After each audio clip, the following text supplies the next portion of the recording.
everyone, and welcome back to the English Learning Podcast. I'm Jason, and I'm really happy to have you with us today. And I'm Julia. We are so glad you're here because today's topic is super exciting and very important for every English learner. That's right. We're going to talk about how to think in English. Many learners can read and write in English, but when it comes to speaking, they feel stuck. Why? Because they are always translating from their native language into English in their head. Exactly. And that translation step takes time, makes you nervous, and sometimes even makes you lose confidence. But when you learn to think directly in English, everything changes. You can speak faster, understand better, and sound more natural. In today's podcast, we're going to show you what it really means to think in English, why it's so powerful, and how you can train your brain to do it step by step. And don't worry, we'll also share some easy daily practices, mistakes to avoid, and even a small challenge for you at the end. So, if you're ready to stop translating and start thinking in English, stay with us. This episode is going to be really useful. Let's get started. So, Julia, before we go deeper, let's answer the big question. What does it actually mean to think in English? Good point, Jason. Many learners hear this advice, but they're not always sure what it means. Thinking in English simply means using English words, phrases, and sentences in your mind without first translating from your native language. Right. For example, imagine you see an apple. If you're thinking in your native language first, you'll say the word in your own language and then translate it to English. Oh, that's an apple. That process is slow. But if you're thinking directly in English, you see the apple and immediately the word apple, or even a phrase like I want to eat that apple comes to your mind. There's no translation in the middle. Exactly.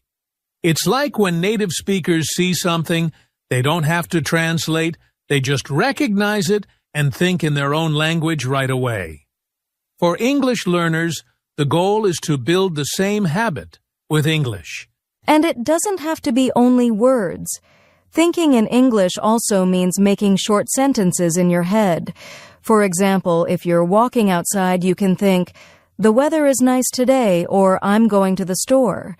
These small sentences in your mind are the start of real thinking in English. That's a great way to put it. So, in short, thinking in English means your brain starts using English naturally, without translation, for daily thoughts, ideas, and even feelings. And the best part is, you don't need perfect grammar in your thoughts. Just the practice of using English in your mind makes your fluency stronger over time. I love that. So, thinking in English is really about training your brain to skip the translation step and go straight to English words and sentences. Yes, and that's what makes speaking easier, faster, and more natural. Now that we know what it means to think in English, let's talk about the problems learners face when they try to do it. Yes, because almost every learner struggles at first. One of the biggest problems is translating word by word. Many learners see something, think of it in their native language, and then try to change it into English. And the problem with that is, it takes too much time. Imagine you're having a conversation. While you're translating, the other person is waiting, and you feel nervous. Exactly. That nervous feeling can make you even slower, and sometimes you might forget what you wanted to say. Another common problem is the fear of making mistakes. Learners want to think in English, but they stop themselves because they're worried. What if my grammar is wrong? Or, what if I use the wrong word? That's so true. But here's the thing. Your thoughts don't need perfect grammar. Even if you think, he go to school instead of he goes to school, it's okay. The important thing is you're thinking in English, not translating. I like that. Progress is more important than perfection. Now, another issue is slow response time. Many learners can understand English, But when they try to reply, their brain feels heavy. It's like their thoughts are stuck in two languages. Yes, and that's normal in the beginning. It just means your brain is not yet used to running in English. It takes practice to become faster and more natural. So, to summarize, the common problems are translating word by word, fear of mistakes, and slow response in conversations.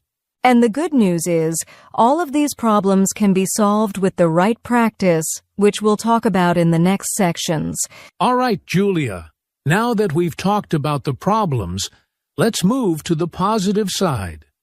What are the real benefits of thinking in English? There are so many, but let's start with the biggest one, fluency. When you think directly in English, you speak faster and more smoothly because you're not wasting time translating in your head. Yes, that's a huge benefit. It's like removing a barrier. If your thoughts are already in English, the words just flow out more naturally. Exactly. And another benefit is confidence. Many learners feel shy because they're always second-guessing their words. But when you train your brain to think in English, you trust yourself more and you start speaking with less fear. I agree. Confidence really changes the whole experience of learning. And I'd also say another big benefit is understanding native speakers better. When you listen to movies, songs, or real conversations, your brain can catch the meaning faster if you're already thinking in English. That's a great point. If your brain is working in your own language, you'll always be one step behind.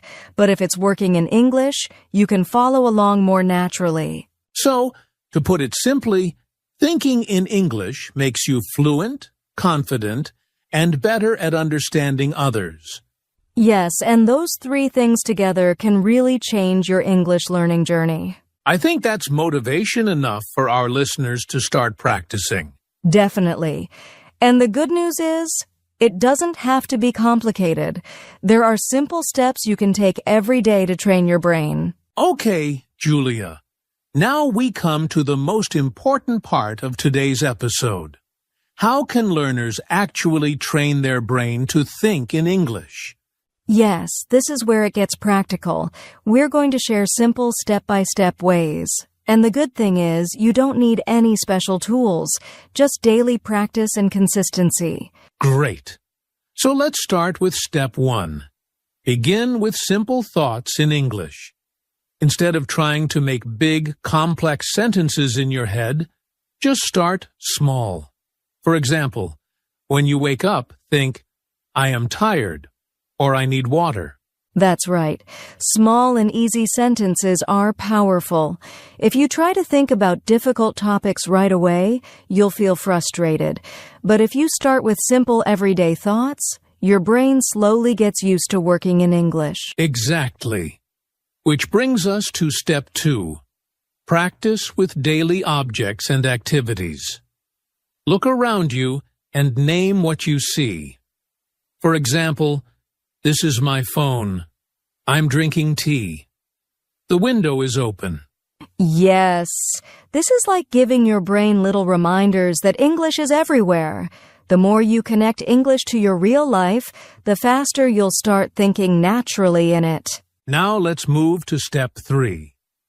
Use self-talk and your inner voice. This is one of my favorites. Basically, you talk to yourself in English, inside your head, or even out loud. Oh, I love this one too. For example, if you're cooking, you can say, I'm cutting the onion. Or if you're walking outside, I see a big dog. It may feel strange at first, but it's a fantastic way to practice. Absolutely. It's like creating your own mini English world inside your mind. And don't worry about mistakes. The point is to practice, not to be perfect. Right. Now, step 4. Watch, listen, and imagine in English. When you watch a movie or listen to a podcast, try not just to understand, but also to imagine yourself in the conversation. For example, if a character says, "How was your day?" Imagine how you would answer in English. That's a powerful trick. You're not only listening, but also participating with your mind. And this makes your brain more active in English, instead of just being a quiet listener. Exactly. And finally, step 5. Think in full sentences, not single words. Many learners only think apple, book, or go, but to really train your brain, you need to connect those words into short sentences like, I want an apple, or she is reading a book. Yes, sentences are key because that's how real conversation works. Even short sentences like, I'm hungry, or the bus is late help you build natural thinking habits. And remember, this process takes time. You won't start thinking fully in English overnight, but if you practice these 5 steps every day, you'll notice big changes in a few months. That's right. So let's quickly repeat the steps.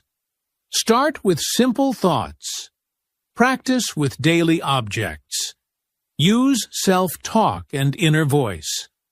Watch, listen, and imagine in English.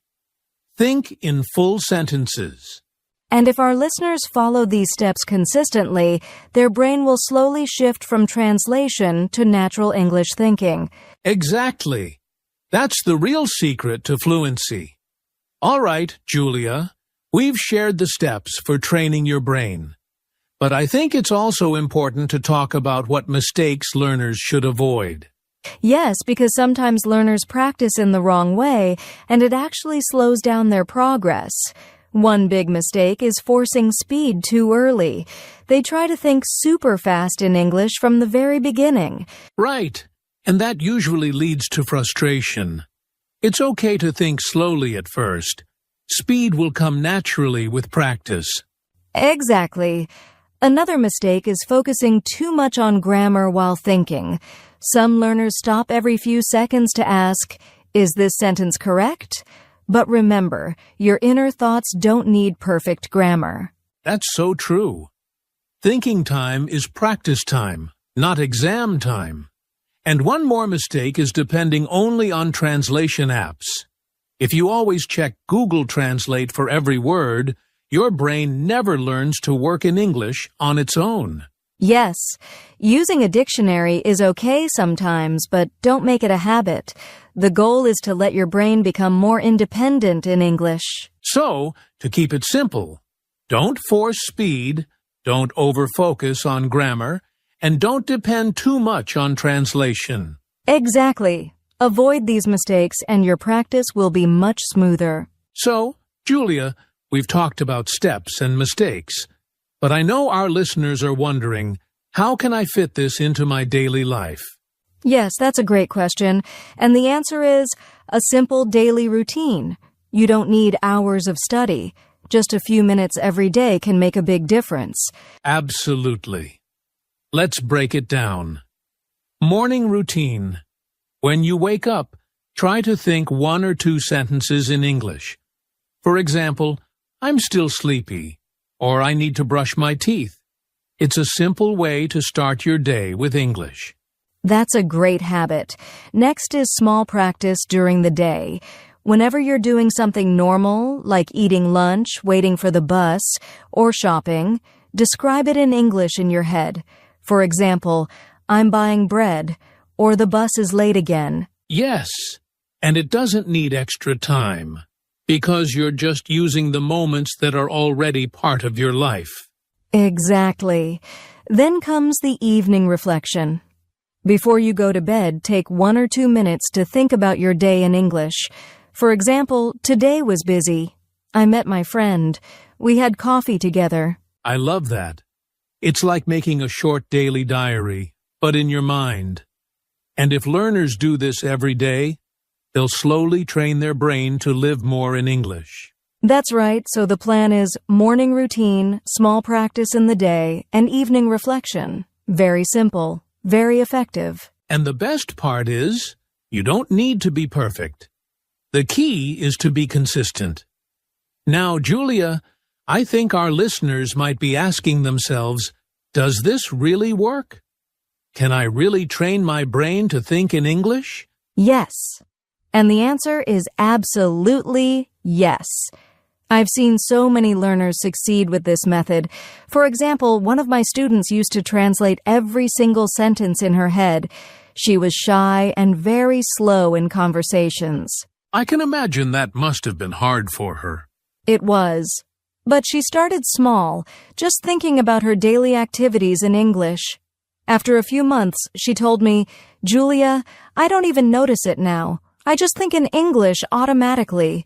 Her fluency improved so much. That's such a powerful example. I had a similar story with a friend who moved abroad. At first, he struggled a lot, but after making English part of his daily thoughts, like shopping lists, plans, even jokes in his head, he became fluent and confident. That's the beauty of it. It doesn't matter where you live. You can train your brain anywhere, as long as you practice daily. Exactly. And we want our listeners to know, if others can do it, you can too. Consistency is the secret. Yes, just keep going, even if progress feels slow. One day you'll suddenly realize, wow, I'm thinking in English without even trying. All right, Julia. I think it's time to give our listeners a little challenge, something they can start right away. Yes, challenges are a great way to stay motivated. So here's our idea. Let's call it the 7-Day Think in English Challenge. I love it. So, how does it work? Very simple. For the next 7 days, we want you to spend at least 5 minutes a day thinking in English. You don't need to speak out loud, just use your inner voice. And to make it easier, we'll give you a small task for each day. For example, Day 1. When you wake up, describe your morning routine in English. I'm brushing my teeth. I'm making tea. Then Day 2. When you're outside, describe what you see. The sun is bright, a car is passing, and so on. Each day you can choose a small theme: food, family, your plans, your feelings. By the end of 7 days, your brain will already feel more comfortable thinking in English. Exactly. And if you like the challenge, don't stop after 7 days. Keep going. Make it a daily habit. So, listeners, are you ready? Start today, and in just 1 week, you'll see the difference. Yes, we believe in you. You can do this. And that brings us to the end of today's episode on how to think in English. Yes, we hope you found it helpful and now feel motivated to train your brain to think directly in English. Remember, the key points are simple. Start small, practice every day, avoid common mistakes, and be consistent. Your brain will gradually adjust, and you'll see real improvement in your fluency and confidence. And don't forget our 7-Day Think in English challenge. It's a small step, but it can make a big difference if you do it daily. Thank you so much for joining us today. We really enjoyed sharing these tips with you. Yes, and we can't wait to hear about your progress. Keep practicing, stay positive, and remember, you can do this. That's it for now. See you in the next episode of the English Learning Podcast. Goodbye, everyone. Happy practicing.